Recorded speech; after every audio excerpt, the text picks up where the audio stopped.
Yangho had already lost completely. The charges of rebellion, framing Prince Ding's manor, and slaughtering Lishan Academy were now undeniable.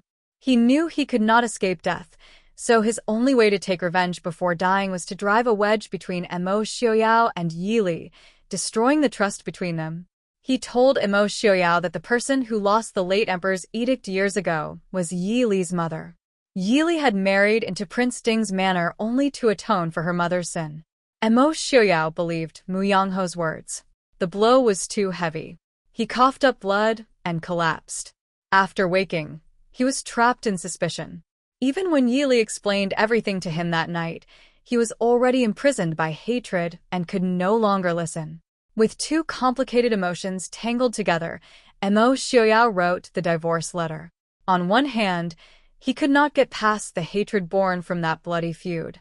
On the other hand, he was fighting the Empress Dowager's faction with everything he had, and the situation was becoming more dangerous by the day. Deep down, he believed Ye Li had only come to repay a debt and should not be dragged into his deadly revenge. Heartbroken and exhausted, Ye Li did not argue. She left Prince Ding's manor alone and returned to the ruined remains of Lishan. Once she was gone, Mo Xiu Yao's heart fell into chaos. He immediately sent people to investigate everything again. Only then did he learn that Ye Li's mother had been entrusted by Mo Xiuan to safeguard the imperial edict. Later, the Yi family clan sided with the Empress Dowager and forcibly took the token away.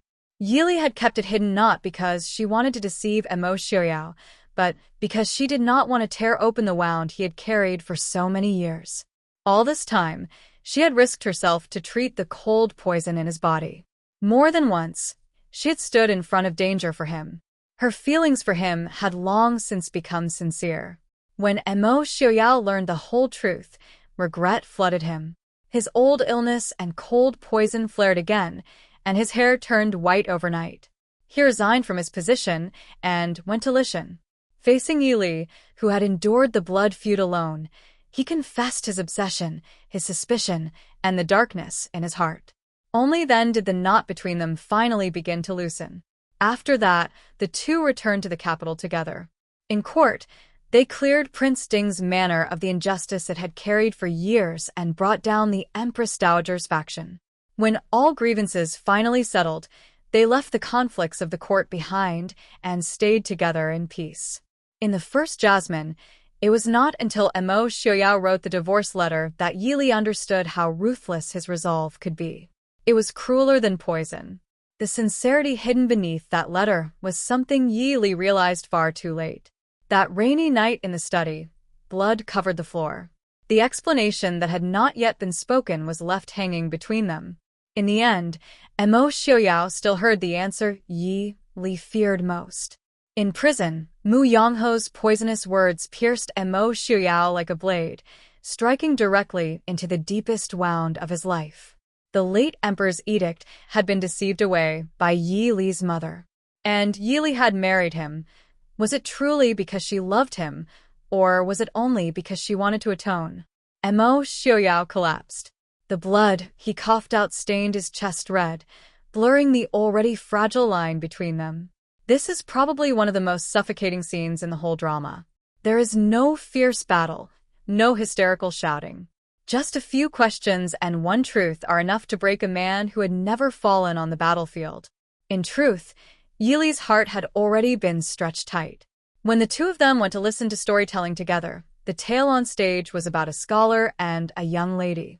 Yet Ye Li suddenly asked whether Lu Sanlang and Miss Meng truly could not stay together for a lifetime. When I saw that moment, my heart sank. She was not asking about someone else's story. She was clearly asking about herself. And how did Mo Xiu Yao answer? He said that the world was unpredictable and people's hearts changed easily. Whether one thought rose or another fell depended on their own choice. It sounded philosophical, but to Ye Li, every word was like a blade. What she feared most was that once Mo Xiu Yao learned the truth, the thought in his heart would change. If his heart changed, he would no longer be willing to walk the same road with her. She even carefully told him that, when there was a chance, she wanted to take him back to Lishan to see the moon.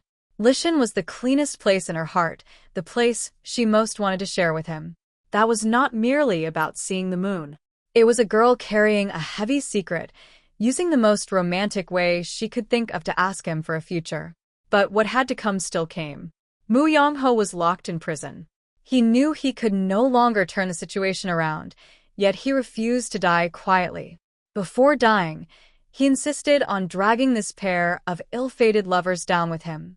With one glance, he saw through Mo Xiu Yao's weakness, his wrongly killed elder brother, Mo Xiu. This old fox's scheme was vicious, and it moved in 3 steps. First, he did not directly say Ye Li was guilty. Instead, he asked Mo Xiu Yao whether he had never been curious about who deceived away the imperial edict.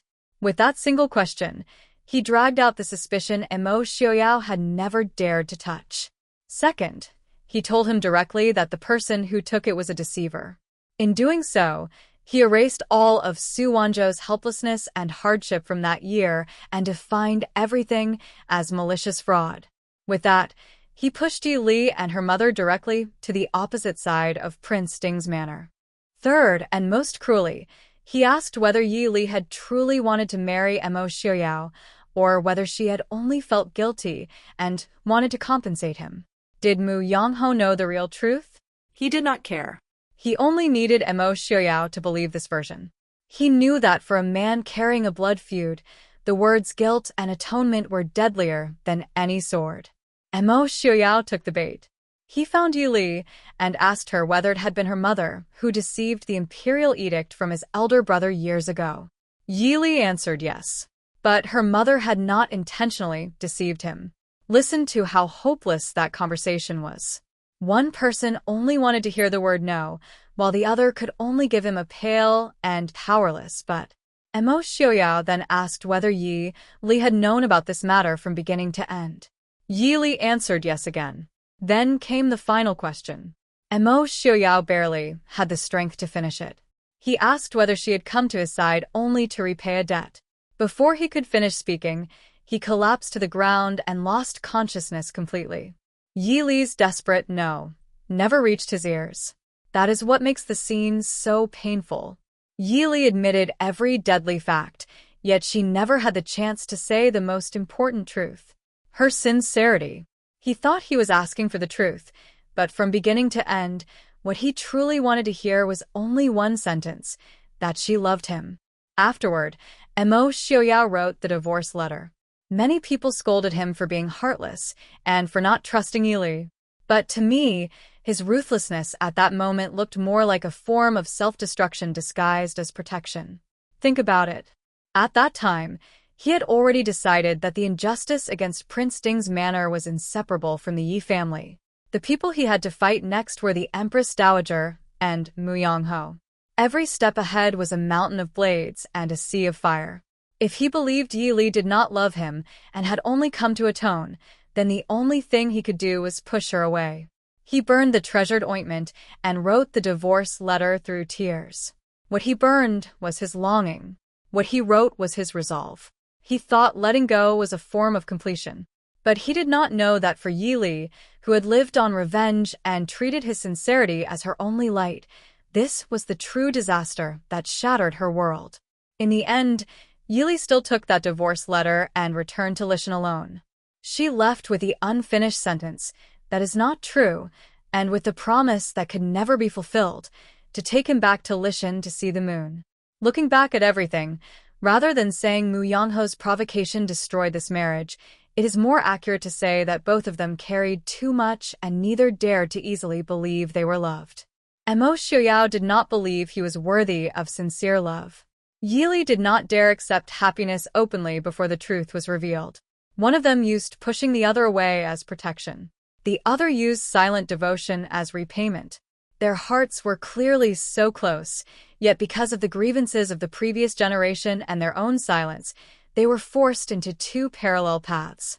When there is love in the heart, do not let misunderstandings stand between you. If you want to take her to see the moon, go now. If you want to tell him, I did not come because of guilt, do not wait until after he collapses. Some words, if left unsaid now, may truly never have another chance.